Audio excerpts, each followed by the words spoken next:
So hello guys and welcome back to the channel. Today I'm going to show you how to adjust transition duration in iMovie.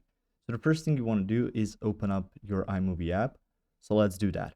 After that you will see the project that you've added. So it's called My Movie 1 and My Movie. That's something I've added. And you can start a new project by swiping up from the bottom of the screen. So let's just open up one of the projects that are already there. So I click on My Movie 1. On there, you can see it's a clip that lasts about 3.1 seconds. And you can go ahead and split this so you can see duplicate some other stuff as well. So if we split, you can see there are now two clips and I can add a transition between them if I click on the square that's right in between them. So I'm going to click on that. You can see none, theme, dissolve, swipe, fade, and so on.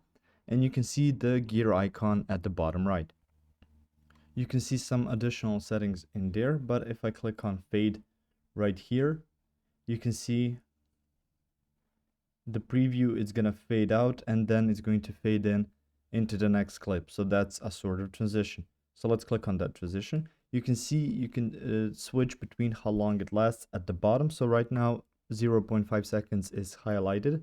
I can click on 1.5 and 2 seconds. So these are the four options that you get, and you really don't need that much more since transitions are supposed to be a bit quicker between scenes. And if you wish to just stay on a transition, you can choose the 2.0 seconds, but the default is 0.5.